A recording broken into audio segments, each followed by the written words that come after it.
Well, I'm going to get right to it today, but I think just in case you all have not, there are people here that have not been following us for the last, I'm going to say since Easter, maybe even the week before Easter, that we are really on a trajectory to claiming that it is time. It is time to quit playing small and stepping up and stepping out in the truth that you know, but I don't know if you've really been living from that truth. And that truth has to do with these big 12 powers that Charles Fillmore came up with, and they make so much sense. These are 12 physical centers in the body, and these are mental faculties that we can have a different life if we claim and affirm the truth in these powers, in these faculties. How do I know this? I'm going to tell you that my daughter, Christy, does not make it to service a lot. She's got 2 small children, and daggone it, these sports teams play and practice on Sundays, and so I don't get to see her much. But she's in a parking lot, or she's in a camp chair at the ball field, and she's watching on Facebook Live a lot of times.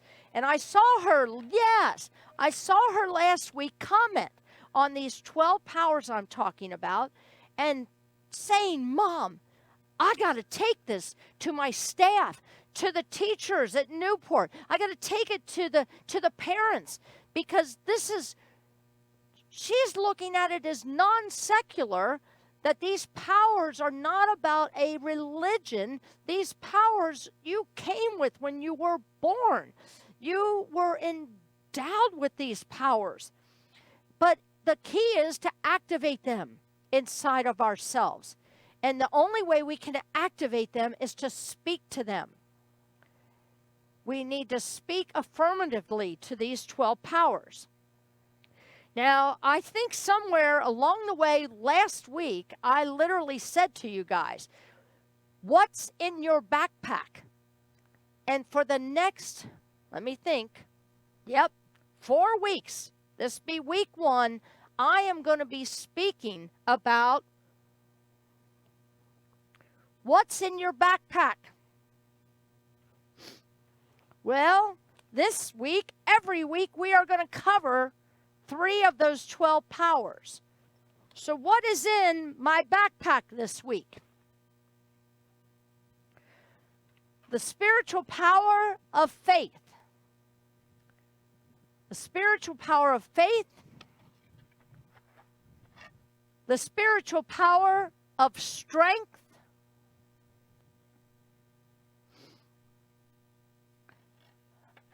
Oh, yes, and the spiritual power of wisdom.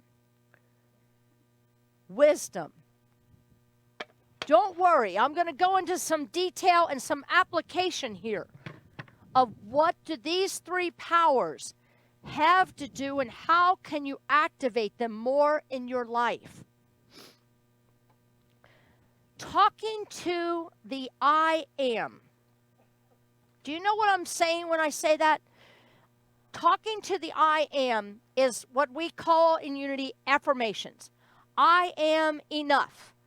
I am loved. When I'm feeling like somebody has judged me or criticized me, I need to speak to myself and say, cancel, cancel. I am enough. I am enough. It's the I am in you. In this 4-week series, and this is an intro. Last week was an intro to the awakening and training of your mind to lift you out of the bondage of the outer world that has had you enslaved and in a trance. The outer world has possibly had you enslaved and in a trance.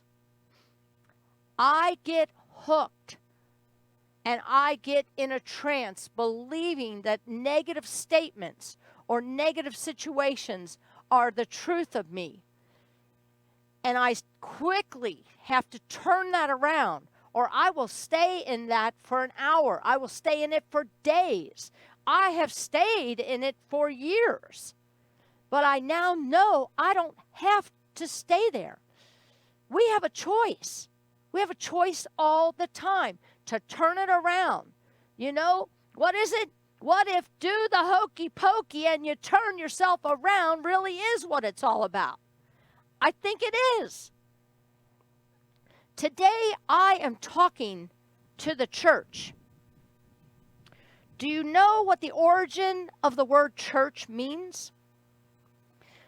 The origin of the word church means called out ones. Yes, doesn't mean a building. The church is the called out ones. So when Paul was talking to the church, when Jesus was talking to the church, he was talking to the called out ones. And today I am talking to the called out ones. If you are willing to own that you have been called out, because you're not asleep anymore. You're not asleep to the old programs that so many of us grew up with. That you're not enough. That you're not loved the way you are. You need to be different in order to be loved. These are things that we are tired of, and we are called out to be different. We are called, we're called out to be different, aren't we? I think about how many people in my life definitely think I'm different. And I just say, thank you. Thank you. I don't want to be among the 85% that follow others. I'm proud to be part of the 15% that want to step in my truth. My truth. You came into this world with the big 12.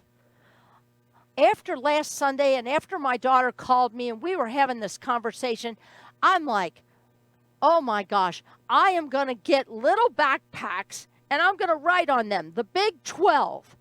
And I'm going to stick all 12 powers in these little backpacks and I'm going to sell them because I think people need to carry them around, to put them on their keychain. Because I'm telling you, you just grab one of them out of the bag and it's exactly the one that you need to talk to today. So today I'm going to cover the first one, and that was faith. I'm not going to bend down and show it to you. You already saw it. Faith. Faith. Faith is the ability to believe. It is in the center of the head. It is the ability to believe, perceive, and to hear. The ability to believe, perceive, and to hear. Is faith about listening to the opinions of others? Hello? Is it? Thank you. Good. You are the awakened ones. Good. Is faith about listening to your own inner thoughts? Yes. Is faith about wanting to believe? No. Faith is about conviction in your believing. It's not doubting your belief or hoping you can believe. No, it's knowing your belief. When things don't go our way, when people don't do what we think they should do, not that any of you would do that. That's just my issue. People don't seem to do things that I want them to, or the way that I want them to do it. Anybody have that problem? Right? I mean, it's just human beings, isn't it? When a situation seems impossible, our faith wavers, doesn't it? And don't beat yourself up because of that. That's just a fact of part of being human. We move our minds to the outer and we place our faith in fear thoughts. We place, when things don't go our way, when we are dealing with the impossible, whatever that situation is, our faith wavers. And when we do that, we move our minds to the outer and we place our faith in fear thoughts, don't we?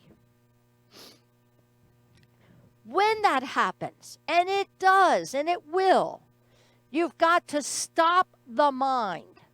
Stop the mind. How? You've got to move it to the power of faith, and how you do this is to replace the mind with the statements, I am. I am faith. Not I have faith. That's hoping. No, I am faith. I am faith. This will send you on a trajectory of a totally different way of life. The second power that we're going to talk about today is strength. Now, this is a big one for me because strength is in the small of the back. It's in the sacrum area. And the Latin meaning of the word sacrum is sacred bone. Sacred bone. Strength is the ability to endure, to be stable, to stay the course, to stay the course. And I say this is a big one for me because most of you know I dealt with back issues for over 20 years.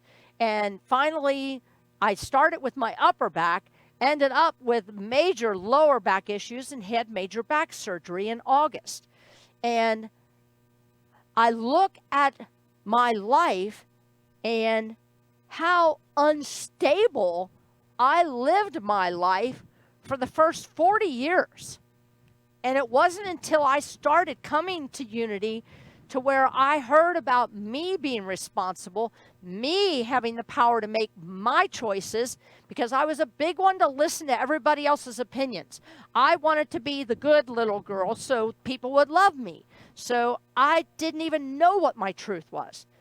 And I wonder why I had back issues. The spiritual power of strength expresses as the ability to remain calm in the face of outer temptations to get upset, angry, or go to pieces.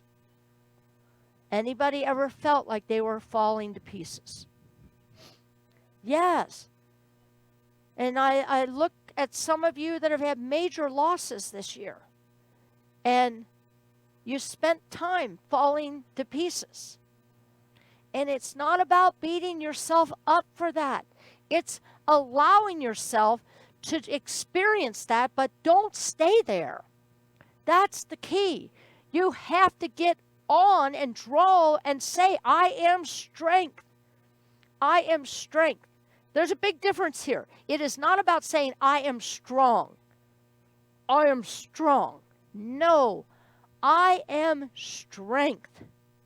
The ability to stay the course. I am strength.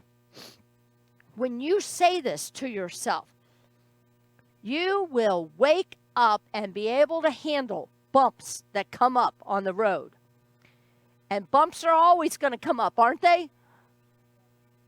Yeah, as long as I'm breathing, I'm going to have bumps in the road. But it's how I handle them and affirming the I am.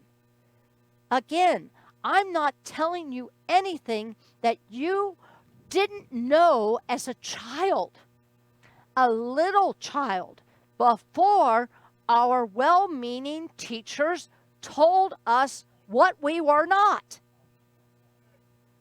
So, if I would have said, I am strength, as a little kid, what would I have been told? No, you're not. Number one, you're a girl. I would have heard that. Anybody heard that one? Number one, you're a girl, right? So we got these memes, these mind viruses, these programs that we have picked up not only in our own life, but we picked them up when we were in the womb. We've picked them up probably from, really historically, through our generation after generation. And they keep coming forth until somebody's ready to heal them. And I'm talking to the church right now. I'm talking to the called out ones because I think you are ready to heal. I believe you are ready to heal from these programs. And as I talk to you, I'm talking to myself because I'm ready to take another level of healing. It doesn't mean that it's not going to come up again. But man, it doesn't last as long when you stand up for the healing. Last one is wisdom. Wisdom. Wisdom also is called judgment. And it's called discerning judgment. So it's not judgment. It's not judging. It's discerning judgment. When we use discerning judgment, we act on wisdom. Have you maybe ever said, after hearing some distressing news, I've got a terrible sinking feeling in the pit of my stomach? Wisdom is located in the pit of the stomach. That's where Charles Fillmore put it in his statement. And there's a reason. You know, have you ever had to make a decision? And when you made the decision, you said, that feels right to me. That feels right to me. And I actually point to my stomach area. That feels right. That's wisdom. Wisdom is discerning judgment, meaning I discern whether this is for my good or whether this is not for my good. And you can tell by paying attention to the feeling in your stomach whether you're moving in the right direction or not, and to trust that. Now, I could go more into the judgment part because I do believe this. I think I'm now 66. I have to think about that for a minute. And I believe the older I get, and I now know why Native Americans have such honor for their elderly, for the elders, as they would call them, because they honored the wisdom of the elders. I don't know if we're doing that so much in this world anymore, but I think it's about me honoring my own wisdom and quit looking out there for others to honor my wisdom. I feel that the less I judge people and the less I judge situations, good or bad, the more wisdom I have. And then the more wisdom I have, the less I find myself needing to judge. Does that make sense? I don't know if it came out of my mouth, and I don't even know if it made sense. But that's how I feel. The less I judge, the more wisdom I have. And the more wisdom I have, the less I judge. Because I'm wise enough now to know that that's a judgment. That's a judgment. Don't say it, Kathy. That's a judgment. Don't think it. That's a judgment. Our world is so full of judges, aren't they? Honestly, we judge everything. We judge what sweater you have on. I don't know if I like your mask. Why are you wearing that one? Why are you wearing that mask below your nose? Come on, be honest. We're all doing it, aren't we? Wait a minute, they don't have a mask on. Judge, judge, judge, judge, judge. We're full of it. And we're blocking wisdom in the pit of the stomach. So, how do you claim wisdom? By not being so quick to judge. And how do you do that? Through meditation. And it doesn't mean a 5-minute meditation. It means as soon as you catch yourself making a judgment, center in, breathe. I am wisdom. I am wisdom. I'm telling you, it will diffuse where you're headed. And you, as the called out ones, know how to do this. But it takes work. This is not an easy path. And I could biblically show you where it says, this is not for the easy. This is not an easy road. This is not for the faint of heart. But this is for committed people that want a different way of life, that want more peace. When we awaken the power of wisdom, I am strength. Not I am strong, I am strength. I am strength.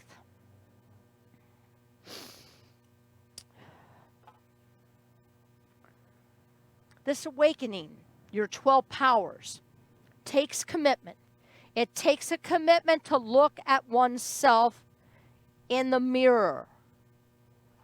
It takes commitment to look at oneself in the mirror and claiming the truth that you were born with. You were born with these 12 powers. And last week's meditation, I believe, did you get handed out a picture of the 12 powers? Color, it's in color. That was the meditation of last week, where I took you through all the 12 powers in the location of the body, and we actually went from the top of the head all the way down. Excuse me.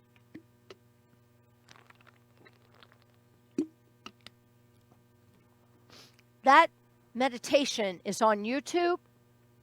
It's on our Facebook page. I encourage you to go back and listen to that meditation, because it really is a way to start to really own. And you know, through repetition, that's how we take things into our psyche. Only if it speaks truth to you. Do not take it in because Reverend Kathy says it. No. I'm sharing my truth, and I'm sharing some unity teachings and principles, but to me, these 12 powers are life teaching. Because when I saw Christy's reaction, I thought to myself, oh my God, this is not just for unity people. This is for everyone to hear. You know, I talked last week, and I couldn't recall the philosopher's name. Spinoza is who I had mentioned, but I couldn't draw his name up until after the service. And I want you to know, Spinoza was a philosopher back in the 1600s. Einstein followed his teachings. He was considered. Now let's just see if you can relate and see if there's a Spinoza in you. There's some reason I'm relating to this guy. I just happened to find it on probably Facebook, and when things draw me to it, I go and research it more, because I'm like, why am I so interested in this? Well, of course, he was always seen as an outsider. And this independence in him is precisely what enabled him to see through confusions, prejudices, and superstitions that prevailed in the 17th century. And he was about gaining a fresh, radical perspective on various philosophy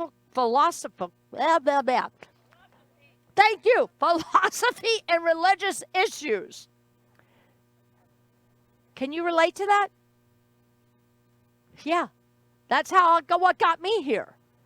Was because I was feeling like an outsider, because I knew there was something more. I knew there was something different than what I had been taught all my life.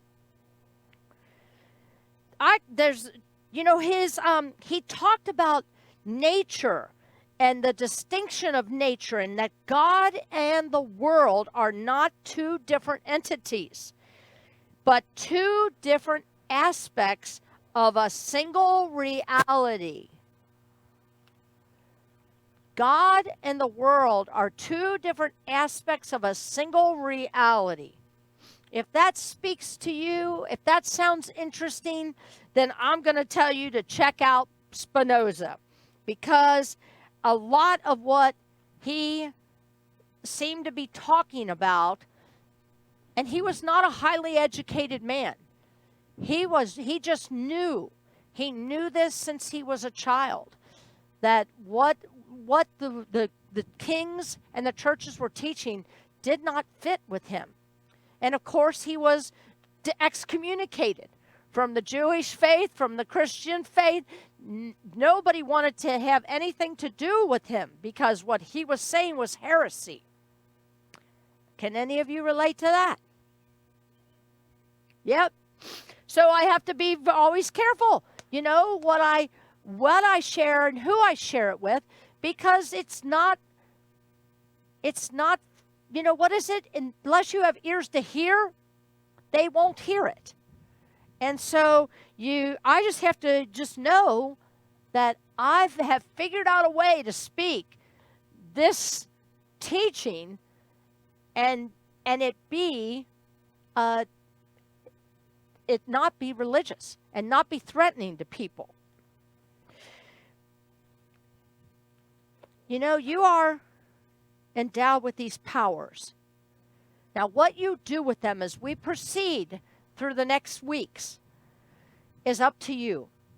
But I'm going to say, are you ready to look in the mirror more and more and more, and quit looking out there for things to change, for people to change? Look in the mirror, because that's where the change needs to happen, doesn't it? And when you do that, you're going to have peace. You're going to have balance. You're going to have faith. You're going to have strength. And you're going to have wisdom.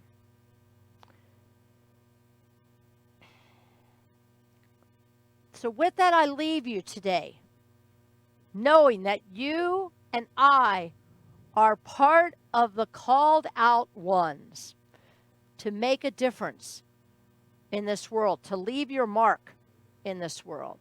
As I close with Namaste. Namaste. Let me take a look, because I want to catch everybody here. Namaste means to me that the Christ presence in me truly sees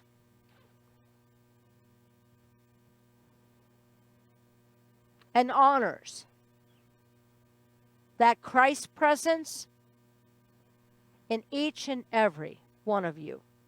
Namaste.